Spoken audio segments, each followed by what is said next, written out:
मधु की बहू पंखुरी जॉब पर जाया करती है और इसीलिए बहू ने घर पर काम वाली रखी होती है। काम वाली चमेली दिन में 2 बार आकर काम करके चली जाती है और दोनों टाइम का खाना भी वही बनाती है। एक दिन की बात है। हे भगवान, सत्यानाश हो इस चमेली का, अभी तक काम पर नहीं आई है। मुझे कितनी जोर से भूख लगी है, पता नहीं कब आएगी ये महारानी। फिर मधु गुस्सा होकर ऑफिस गई हुई पंखुरी को कॉल करती है। क्या हुआ है माँ जी? क्यों बार बार फोन करके परेशान करती हो मुझे आप? कुछ काम धंधे है कि नहीं आपको? बस घर बैठे बैठे आराम करती रहती हूँ।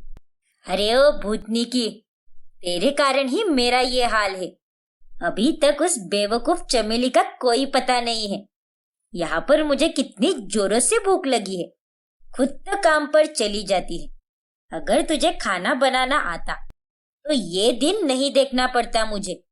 देखिए माँ जी, पहली बात तो ये है कि मैं नहीं जानती कि चमेली कितनी देर में आएगी, लेकिन वो टाइम की बड़ी पक्की है। वो अपने टाइम पर जरूर आ जाएगी, इसीलिए आप उसका इंतजार कीजिए। और दूसरी बात, अगर आपके पेट में इतने ही चूहे दौड़ रहे हैं तो आप खुद ही बना लीजिए ना खाना। आप कोई लूली लंगड़ी नहीं हो, आपके हाथ पांव सही सलामत है।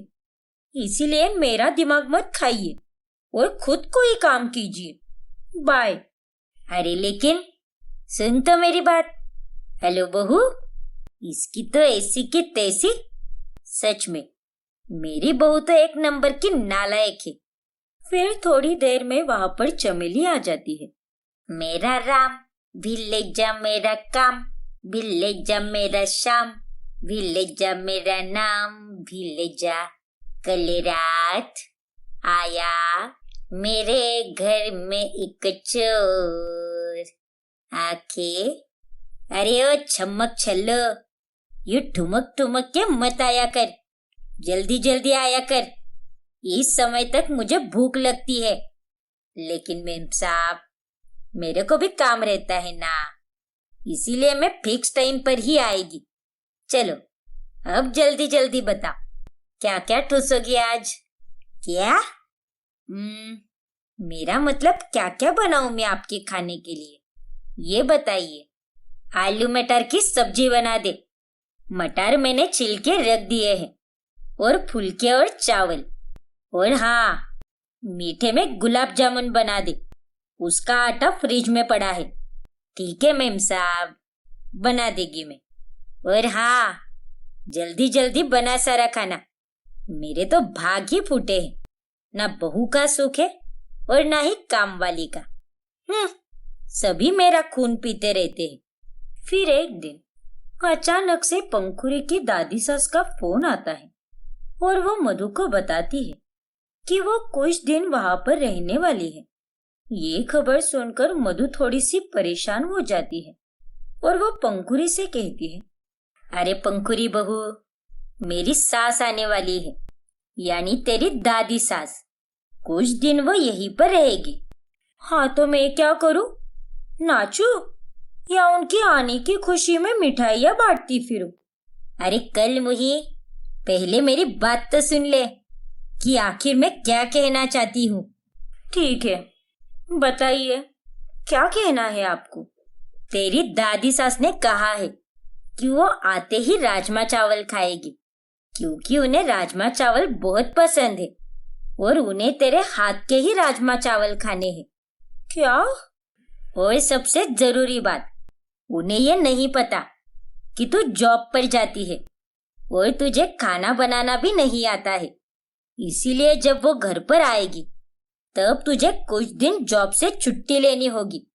और तो और चमेली के साथ ही तू रसोई में रहना, ताकि उन्हें ये लगे कि तू ही खाना बना रही है। बाकी उन्हें बाहर के हॉल में मैं संभाल लूंगी और रसोई तक आने ही नहीं दूंगी।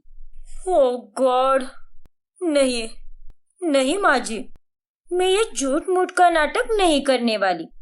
अगर उन्हें ये सब पता चलता है तो चलने दो ना, उनके लिए मैं थोड़ी ना अपना कोई नुकसान करूंगी। और ना ही कोई झूठ बोलूंगी।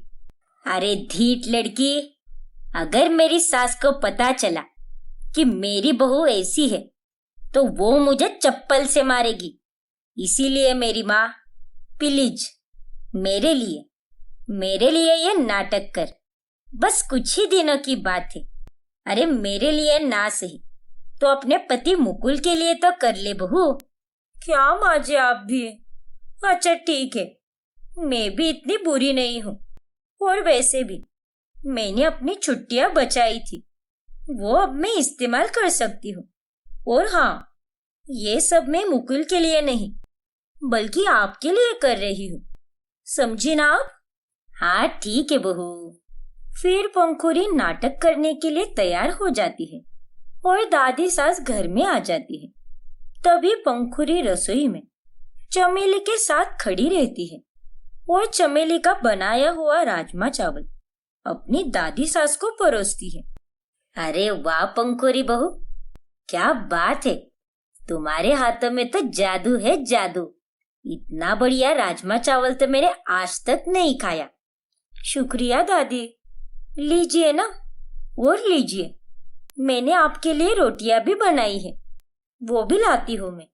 हाँ सासू माँ, आराम से खाइए, पेट भरकर खाइए। मेरी बहू सब जानती है, बहुत अच्छा और बेहतरीन खाना बनाती है। अच्छा, चलो अच्छी बात है। पंखुरी बहू, मैं रोटियां नहीं खाती, मुझसे वो चबाई नहीं जाती ना, तो अपनी सेहत के चलते मैं ज्यादातर चावल ही खाती हूँ और इसीलिए मैं हफ्ते में 3 से 4 दिन राजमा चावल ही खाती हूँ। अच्छा, ऐसी बात है क्या? हाँ बहू, अब आज से तू राजमा चावल एक एक दिन छोड़कर बनाया करना, ठीक है ना? ठीक है दादी। हाँ, अभी आज सोमवार है तो बुधवार, शुक्रवार और रविवार को ही राजमा चावल बनेगा। ये ले बहू, तेरा नेग, खुश रहे। अरे दादी, ये सब की क्या जरूरत है?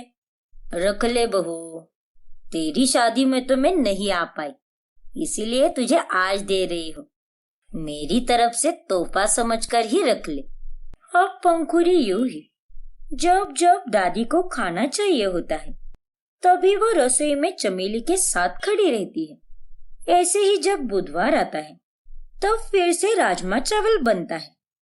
ये लीजिए दादी, आपका फेवरेट राजमा चावल कैसा बना है? वाह बहू, तेरे हाथ में तो जादू है, आज भी राजमा चावल एकदम मस्त बने हैं। वैसे बहू, तू राजमा को कितने घंटों तक भिगोती है? हे भगवान, कहीं ये पंखुरी बहू कोई गड़बड़ ना कर दे, फिर तो मेरी खैर नहीं आज। क्या हुआ पंखुरी बहू, बताएगी भी? दादी जी, वो मैं ना राजमा को 2 घंटे भिगोती हूँ। क्या? अरे ये तू क्या बोल रही है? राजमा को कोई 2 घंटे भिगोता है क्या? नहीं सासू माँ, बहू का कहने का मतलब ये है कि पकने में 2 घंटे लगते हैं और ये तो राजमा को रात में ही भिगोती है और सुबह बनाती है। करीबन 8 से 9 घंटे में अच्छी तरह भीग जाता है राजमा। हाँ दादी, मैं वही कह रही थी, बस उल्टा कह दिया कि भिगोती 2 घंटे हूँ। अच्छा, ऐसी बात है क्या? हाँ दादी। हे भगवान, आज तो बाल बच गई। फिर एक दिन अचानक से चमेली की तबीयत खराब हो जाती है। तभी वो लास्ट मिनट पर फोन करके काम पर आने से मना कर देती है। दादी सास के राजमा चावल खाने का दिन होता है और इसीलिए मधु और पंखुरी बुरी तरह फंस जाती है। अरे क्या हुआ पंखुरी बहू, अभी तक मेरा राजमा चावल क्यों नहीं बनाया तुमने? वो मैं बनाने ही जा रही थी दादी। ठीक है बहू, तुम सासू माँ के लिए राजमा चावल बना दो और मैं अपने लिए हलवा बना देती हूँ। आज मीठा खाने का बहुत मन कर रहा है। हाँ माँ जी, मुझे भी मीठा खाने की बहुत इच्छा हो रही है। चलो हम दोनों मिलकर बनाते हैं। अरे अरे, दोनों सास बहू अंदर काम करोगी तो मैं अकेली बाहर क्या करूंगी? मधु बहू, तू मेरे साथ बैठ, हम दोनों मिलकर टीवी पर रामायण देखेंगे। चल आजा। लेकिन सासू माँ, अरे चल भी, हलवा पंखुरी बहू बना देगी। क्यों बहू? जी जी दादी, बना दूंगी मैं। हे भगवान, पता नहीं आज क्या होगा। आज तो हम पूरी तरह काम से गए, सूली पर तो चढ़कर ही रहेंगे। फिर पंखुरी को ना चाहते हुए भी जैसे तैसे ऑनलाइन वीडियोस देखकर राजमा चावल और हलवा बनाना ही पड़ता है। लेकिन वो पूरा खाना बिगाड़ देती है और दादी सास ये सब देखकर एकदम हैरान रह जाती है। अरे पंखुरी बहू, रोज तो तू कितना लजीज और लाजवाब खाना बनाती है, और आज तूने ये जले हुए चावल और बेस्वाद राजमा क्यों बनाया है? वो दादी, दरअसल पंखुरी बहुत परेशान हो जाती है और अंत में उसे सच बोलना ही पड़ता है। मुझे माफ कर दीजिए दादी, लेकिन सच तो यही है कि मुझे खाना बनाना आता ही नहीं है। क्या? अरे तो इतने दिनों तक खाना कौन बना रहा था? तेरा भूत या तेरी सास का भूत? नहीं दादी, कोई भूत नहीं था, वो चमेली बना रही थी, हमारी काम वाली। गई भैंस पानी में। क्या? फिर पंखुरी दादी सास को सारी सच्चाई बताती है कि वो खाना बनाना जानती ही नहीं है, और तो और वो जॉब पर भी जाती है और उसे मधु ने ही ये सारा नाटक करने के लिए कहा था। हे भगवान, अरे बेवकूफो, इतनी सी बात को इतना बड़ा बना दिया तुम दोनों ने। अरे ये मधु तो है ही घनचक्कर, इसे ना तो पहले अक्ल थी और ना ही आज है। मुझे माफ कर दीजिए दादी जी, मुझे तो ऐसे लगा था कि आप पुराने ख्यालात वाली हो, इसलिए मैंने आपसे झूठ कहा। अरे मुझसे ज्यादा पुराने ख्यालात वाली तो तेरी ये मूर्ख सास मधु है। हाँ, मैं पहले थी थोड़ी सी पुराने विचारों वाली, लेकिन अभी समय के साथ साथ मेरी सोच में भी काफी बदलाव आ चुका है। और रही बात तेरे जॉब की, तो उसमें कोई गलत बात नहीं है। तू कमा रही है, वही अपने आप में बड़ी बात है। और अगर क्या हुआ जो तुझे खाना बनाना नहीं आता, इससे तेरा स्वभाव और तेरे चरित्र में तो कोई फर्क नहीं पड़ने वाला ना। हाँ दादी, आपने बिल्कुल सही कहा। और मधु, तूने बहुत गलत किया है। बहू को तेरे कारण कितनी तकलीफ उठानी पड़ी। लेकिन सासू माँ, अरे चुप कर, तू तो कुछ बोल ही मत। और अब तेरी सजा यही है कि तू हमारे लिए बढ़िया सा राजमा चावल और वो सोडा ला दे। हम दोनों पोता बहू और दादी सास मजे से सारा खाना खाएंगे और बाद में सोडा पिएंगे और खूब मजे करेंगे। क्यों पंखुरी बहू? हाँ दादी, बिल्कुल करेंगे। इन दोनों की तो ये पंखुरी तो बच गई, लेकिन जाते जाते मुझे फंसा कर गई, भूतनी कही की। और इस तरह अंत में दादी सास पंखुरी को कुछ भी नहीं बोलती और मधु सबके लिए राजमा चावल बनाती है, जिसके बाद में सभी एक साथ मिलकर मजे से राजमा चावल खाते हैं। अमृता अपनी ननंद श्रुति के साथ रहती है। श्रुति एक बहुत ही सुंदर लड़की होती है। हर कोई उससे शादी करने की तमन्ना रखता है, लेकिन उसे एक आइडियल पति की तलाश होती है। अरे श्रुति बिटिया, तुझे कितने सारे लड़कों के रिश्ते आ रहे हैं। बूढ़ी हो जाएगी तब करेगी क्या शादी, या जीवन भर कुंवारी रहने का इरादा है तेरा? नालायक कही की। ओफो माँ, मैंने आपको पहले ही कहा है कि मुझे एक आइडियल पति चाहिए, एक ऐसा लड़का जिसमें वो सारी क्वालिटीज हो जो मैं अपने पति में चाहती हूँ। लेकिन श्रुति, ये आइडियल क्वालिटीज ढूंढते ढूंढते कहीं तुम्हारी शादी की उम्र ना निकल जाए तुम्हें कोई ना कोई फैसला तो लेना ही होगा। हाँ भाभी, वो तो मुझे भी पता है। काश मैं अपना स्वयंवर कर पाती, जैसे टीवी शोज में टीवी सेलिब्रिटीज करते हैं। अरे तो उसमें कौन सी बड़ी बात है, तुम भी अपना स्वयंवर कर सकती हो। वैसे भी तुम्हारे लिए कई सारे रिश्ते आए हैं। क्यों माँ जी, सही कहा ना मैंने? स्वयंवर रचाओ या दूसरों को नचाओ, लेकिन जल्दी से इसकी शादी करा दो। मुझे तो इस लड़की की बहुत चिंता सता रही है। चलो, इसका मतलब माँ को भी इस बात से कोई प्रॉब्लम नहीं है। ये स्वयंवर का प्लान तो बड़ा ही मस्त लग रहा है। तो तय रहा, अब मेरा स्वयंवर होगा। फिर अमृता अपनी ननद के स्वयंवर की तैयारियां शुरू कर देती है। श्रुति उन सभी लड़कों में 5 लड़के फाइनल करती है और वही 5 बनते हैं स्वयंवर के कंटेस्टेंट। स्वयंवर का पहला कंपटीशन होता है कुकिंग कंपटीशन। मुझे एक ऐसा पति चाहिए जो मुझे ऑर्डर न दे, बल्कि कभी कभार अपने काम में से वक्त निकालकर मेरे लिए कुकिंग भी करे। जब मैं बीमार रहूं तब मेरे लिए मेरी मनपसंद चीजें बनाए। और हाँ, सबसे जरूरी बात, मुझे उसके घर वाले भी किसी नौकरानी की तरह नहीं, बल्कि एक बहुरानी की तरह ट्रीट करे। टेंशन ना लो, मैं आज तुम्हें ऐसा खाना खिलाऊंगा जिसे खाकर तुम्हारा दिल गार्डन गार्डन हो जाएगा और मुझे पर आ रुकेगा। ओए बिन पेंदी के लोटे, खिसक जा साइड में छोटे, क्योंकि होने वाले हैं तेरे सारे सपने खोटे।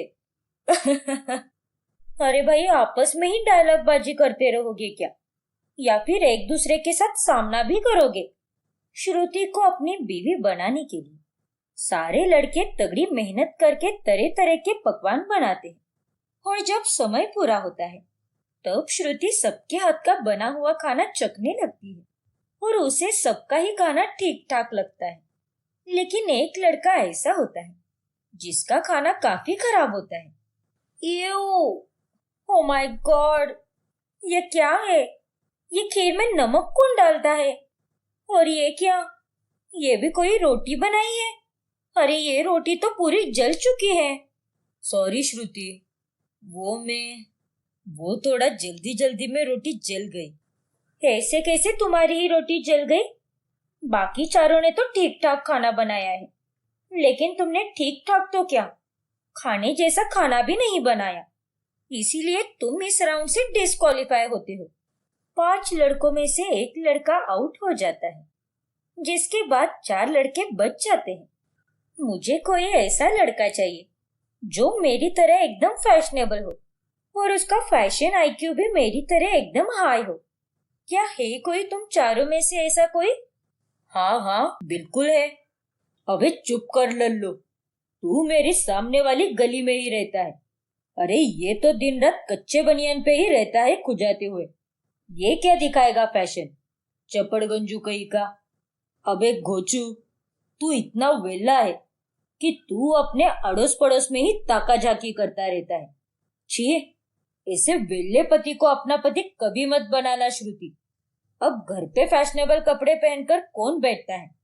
बाहर जाते समय मैं फैशनेबल कपड़े पहनकर जाता हूँ, चाहो तो आजमा लो। ओके गाइस, तो आज होगा फैशन शो, और इस फैशन शो में तुम चारों को अपने अपने फैशन स्टाइल के हिसाब से कपड़े पहनने होंगे, और हमारे घर पे बनाए इस छोटे से स्टेज पर एक जेंटलमैन की तरह वॉक करना होगा, जिसके बाद श्रुति को जो लड़का पसंद नहीं आएगा वो हो जाएगा एलिमिनेट, और बाकी के 3 लड़के जाएंगे सेमीफाइनल में। Yes, so are you ready guys? Yes. फिर चारों लड़के अपने अपने स्टाइल के हिसाब से कपड़े पहनकर आते हैं, लेकिन उनमें से एक लड़का बहुत ही अजीब तरीके के कपड़े पहनकर आता है। आई एम सॉरी यार, लेकिन तुम बहुत ही फनी लग रहे हो। लेकिन तुम जोकर की तरह कपड़े पहनकर क्यों आए हो? मैंने सोचा कि तुम्हें मेरा फैशन पसंद आएगा। तुम रणवीर सिंह की फैन हो ना, इसीलिए मैं उसी की तरह उटपटांग कपड़े पहनकर आ गया। मैंने कहा था ना श्रुति, ये एक लल्लू है। ओफो, चलो guys, let's do the fashion walk. फिर चारों लड़के स्टेज पर वॉक करने लगते हैं और अंत में श्रुति उसी लड़के को एलिमिनेट करती है जिसने वो उटपटांग कपड़े पहने होते हैं। देखो, यह तो बहुत ही अच्छी बात है कि तुमने रणवीर सिंह की तरह अतरंगी कपड़े पहने हैं। वो अपने मन की सुनता है और दुनिया वालों के बारे में सोचे बिना जो अच्छा लगता है वही पहनता है। लेकिन तुमने जो कपड़े पहने हैं वो कपड़े रणवीर सिंह की तरह बिल्कुल नहीं है। ये तो कुछ ज्यादा ही फनी लग रहे हैं। I am sorry but you are out now. Okay, कोई बात नहीं। शायद मेरी किस्मत में देवदास बनना ही लिखा है। क्या यार, तू तो सस्ता रणवीर सिंह भी नहीं बन पाया। फिर उसके बाद में बचे हुए 3 लड़के सेमीफाइनल में चले जाते हैं। सो गाइस, मैं जब बोर हो जाती हूँ तब मुझे एंटरटेनमेंट की जरूरत होती है। इसीलिए मैं ये चाहती हूँ कि मेरा पति मेरी तरह एक एंटरटेनर हो जो मुझे बोर ना होने दे। और श्रुति को एंटरटेन करने के लिए तुम तीनों को काफी खून पसीना भी बहाना होगा और अपने अपने अंदाज से इसे एंटरटेन करना होगा। ठीक है अमृता जी। श्रुति, तुम्हें तो मैं ही एंटरटेन करके रहूंगा। देखते हैं इसमें कितना है दम। तीनों लड़के अपनी अपनी तैयारियां करके आते हैं। फिर पहला लड़का डांस करते हुए श्रुति को एंटरटेन करने लगता है। तू प्रेमी आहा, मैं प्रेमी आहा, तू राजी आहा, मैं राजी आहा, फिर क्या डैडी क्या अम्मा, एक बस तू ही प्यार के काबिल, सारा जहां है निकम्मा, तम्मा तम्मा लोगे, तम्मा तम्मा लोगे तम्मा।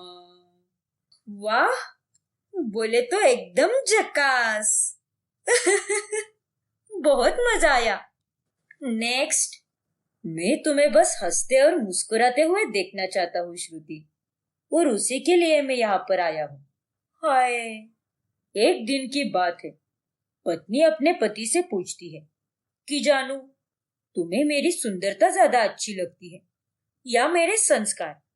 तभी पति अपनी पत्नी से कहता है, अरे पगली, मुझे तो तुम्हारी ये मजाक करने की आदत बड़ी अच्छी लगती है।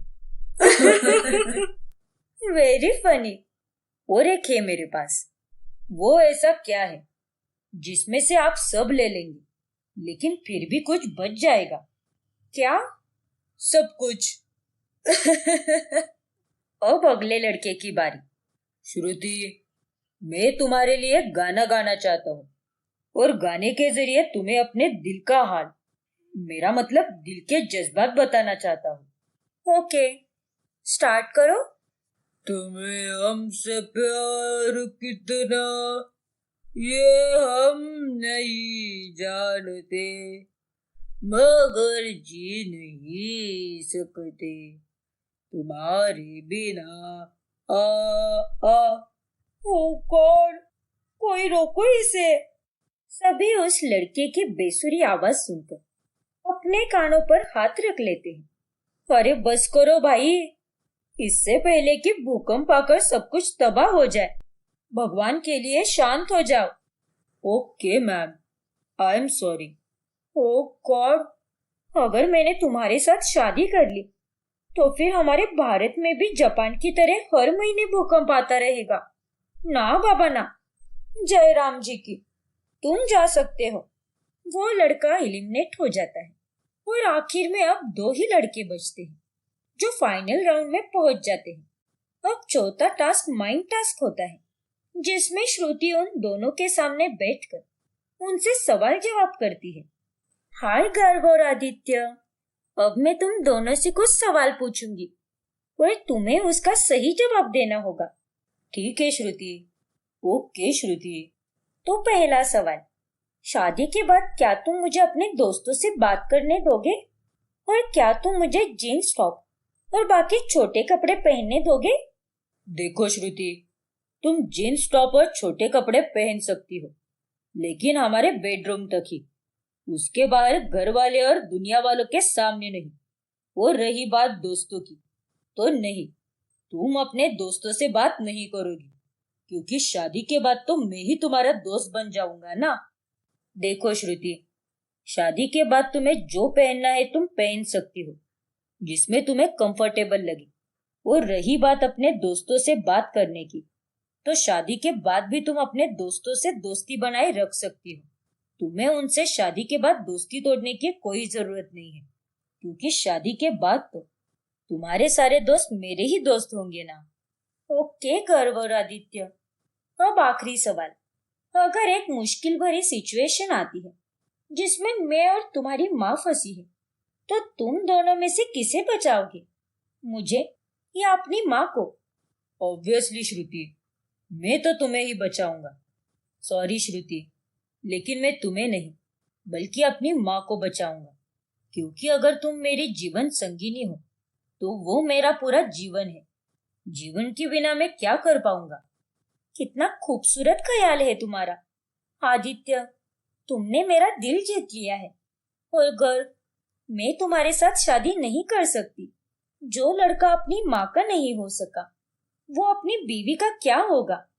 जो लड़का अपनी बीवी को उसके दोस्तों से अलग करना चाहेगा, उसे अपने लिए और उसके परिवार वालों के लिए बदलने के लिए कहेगा, उस लड़के के साथ में अपनी लाइफ कभी नहीं बिता सकती। आदित्य, तुम बनते हो इस स्वयंवर के winner. Thank you Shruti, thank you so much. वूहू! Finally मेरी ननद ने होने वाले नंदोई जी को चुन ही लिया। माँ जी, मुंह तो मीठा करो। हाँ अमृता बहू, मैं बहुत खुश हूँ। इस स्वयंवर के जरिए हमें हमारे दामाद जी के बारे में पता चल गया है। और सच में तुम्हारे आखिरी जवाब ने तो हमारा दिल ही जीत लिया बेटा। ओए अमृता बहू, मेरे बेटे और तेरे ससुर जी को बोल दे, शादी के कार्ड छपवा दे, क्योंकि अब तो घर में शहनाई बजेगी। सभी खुशी से नाचने लगते हैं और आखिर में आदित्य और श्रुति की शादी हो जाती है। निशा अपने माता पिता गोपीनाथ और कल्याणी के साथ हनुमान गली में रहती थी, जहां पर रोमी नाम का एक लड़का उसका आशिक बन बैठा था। कुछ सालों बाद निशा और उसकी फैमिली हनुमान गली छोड़कर कहीं और रहने जाते हैं। लेकिन जब उसकी शादी की बात आती है, तभी निशा बिटिया, तुझे देखने के लिए लड़के वाले आ रहे हैं, इसीलिए जल्दी से अपनी इस भूतनी जैसी शक्ल को धोकर लाली लिपस्टिक लगाकर तैयार शयार हो जा, समझी तू? लेकिन माँ, मुझे शादी करने की कोई जल्दी नहीं है, फिर भी आप जबरदस्ती मुझे किसी के भी गले बांध रहे हो। बिटिया, लड़के वाले बहुत अच्छे और लड़का कमाता भी अच्छा है, और क्या चाहिए हमें। लड़का हनुमान गली में ही रहता है, उसका नाम मोहित होता है। मोहित अपने माता पिता के साथ निशा को देखने आता है। रिश्ता पक्का हो जाता है और चंद ही दिनों में निशा और मोहित की शादी भी हो जाती है। जिसके बाद निशा हनुमान गली में वापस लौट आती है और वो ये देख हैरान होती है कि उसका पुराना आशिक रोमी उसके पति का पक्का दोस्त है। निशा, जल्दी से गर्मा गर्म चाय बनाओ, क्योंकि मेरा परम मित्र रोमी आया है। क्यों भाभी जी, पहचाना मुझे? आपकी आंखें इतनी कातिलाना है कि किसी को भी लुभा ले। चलो, मैं अभी तुम्हारे लिए चाय बना कर लाती हूँ। निशा को रोमी के फ्लर्ट करने से कोई फर्क नहीं पड़ता। वो उसके इस फ्लर्ट करने की आदत को बहुत हल्के में लेती है। फिर वो उसे चाय बना कर देती है। आहा, आपके इन गोरे गोरे मुलायम और कोमल हाथों की बनी चाय पीकर मेरा दिल तो गार्डन गार्डन हो गया Nisha ji. Thank you so much. You are welcome Romi. आया करो मेरे कोमल और मुलायम हाथों की चाय पीने और खाना खाने के लिए। रोमी पहले से ही निशा पे लाइन मारता है। उसे निशा के साथ फ्लर्ट करना बहुत अच्छा लगता है। एक दिन जब निशा आंगन में पौधों को पानी डाल रही होती है, तभी वहां पर रोमी टपक जाता है। वाव, कितने सुंदर और खुशबूदार फूल है ये सारे, बिल्कुल आपकी तरह। आ गए तुम सुबह सुबह। अब आंगन में सुबह सवेरे इतना सुंदर कमल का फूल खिला है तो मैं कैसे नहीं आता, बताइए भला। अच्छा, तो मैं कमल का फूल लगती हूँ तुम्हें? जी हाँ निशा जी, क्या खूब लगती हो, बड़ी सुंदर दिखती हो। रोमी को निशा के संग फ्लर्ट करते देख मोहित को पहले तो दाल में थोड़ा बहुत कालापन नजर आता है। ये बुड़बक मोहित, यह आखिर यहाँ क्या कर रहा है, वो भी इतनी सुबह सुबह। बेवकूफ उल्लू का पट्टा। मैं कब से नोटिस कर रहा हूँ, जब से निशा इस घर में आई है। इसका यहाँ आना जाना कुछ ज्यादा ही बढ़ गया है और निशा भी उसकी मस्ती में रंग जाती है। ये इस मोहित को तो मैं कुछ भी नहीं बोल सकता, क्योंकि ये तो मेरा दोस्त होने के साथ साथ मेरा बिजनेस पार्टनर भी है। आखिर इन दोनों में चल क्या रहा है, इस निशा को भी मैं कुछ नहीं बोल सकता। अभी अभी शादी हुई है, इसे कुछ बुरा ना लगे। क्या करूं अब मैं। एक दिन रोमी के घर पर कोई नहीं होता, तब वो मोहित के घर पर खाना खाने आता है। मोहित मेरे भाई, तू बड़ा ही लकी है रे। काश मेरे पास भी निशा जी जैसी बीवी होती। अरे भाई, मैं तो कहता हूँ निशा जी जैसी क्यों, काश खुद निशा जी ही मेरी बीवी होती। क्यों निशा जी? क्या तुम भी रोमी, चुपचाप खाना खाओ वरना मैं तुम्हें खाना खिलाऊंगी। एक दिन जब निशा और मोहित दोनों कहीं घूम कर आते हैं, तभी मोहल्ले में रोमी उनसे टकरा जाता है। अरे वाह वाह वाह, सुबह सुबह आपके दर्शन हो गए निशा जी। चलो, आज का दिन तो एकदम सॉलिड और ढासू ही जाएगा। पागल आदमी। वैसे आपके गाल तो बड़े ही लाल लग रहे हैं आज। कभी हमें भी देखकर अपने गाल के रंग बदल लिया करो ना। बस मेरे दोस्त के लिए इतनी लाल पीली होती हो आप। दिस इज नॉट फेयर निशा जी।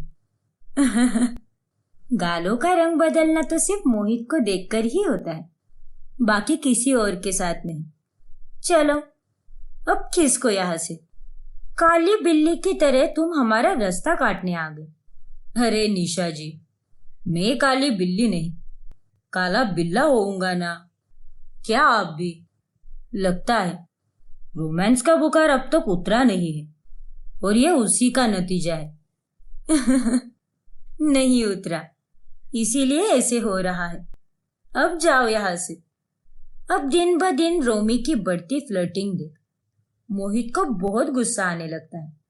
फिर एक दिन वो हिम्मत जुटाकर निशा से पूछता है, निशा, तुम्हारे और उस लंगूर रोमी के बीच ये सब क्या चल रहा है? वो तुम्हारे साथ इतना फ्लर्ट करता रहता है और तुम हो कि उसे कुछ भी नहीं बोलती। अरे मोहित, रोमी मेरे साथ फ्लर्ट नहीं करता है, वो मेरे साथ हमेशा से ही ऐसी बातें करते आ रहा है। जब मैं पहले हनुमान गली में रहती थी तब भी वो मुझसे इसी तरह से बात करता था। लेकिन तुम्हें पता है ना कि ये सब कितना गलत है। पहले तुम कुंवारी थी, लेकिन अब मेरी बीवी हो, इस घर की बहू हो। उसकी इन हरकतों के लिए मैं उसका मुंह 1 मिनट में तोड़ सकता हूँ, लेकिन मैं चाहता हूँ कि तुम उसे सबक सिखाओ और उसके अंदर के आशिकी के सारे तार तोड़ दो। शायद तुम सही कह रहे हो मोहित, मैं ही पागल हूँ जो उसकी सारी बदतमीजियों को और फ्लर्ट्स को बढ़ावा देती हूँ, जबकि मुझे ऐसा नहीं करना चाहिए।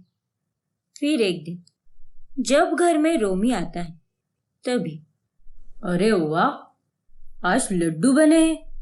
फिर तो ये लड्डू नहीं, अमृत होंगे, अमृत, आपके हाथ से जो बने हैं ये।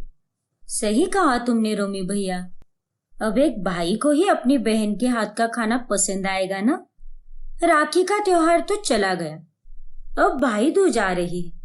गिफ्ट रेडी रखना है रोमी भैया। क्या? मैं? और वो भी तुम्हारा भैया? हाँ, क्यों अच्छा नहीं लगा? लेकिन क्या गलत कहा मैंने? अब मेरा कोई बड़ा भाई भी नहीं है और ना ही मोहित का है। इसीलिए तुम ही हुए ना मेरे भैया। वाह निशा, क्या बात है। भाई बहन में तो बड़ा ही प्यार बरस रहा है आज। अभी से ही भाई दूज की बातें। अमेजिंग। नहीं, रोमी उस दिन के बाद से फिर निशा से फ्लर्ट करने की कोशिश नहीं करता और निशा का पुराना आशिक उसके साथ च्युइंग गम की तरह चिपकने की जगह उससे दूर रहने लगता है।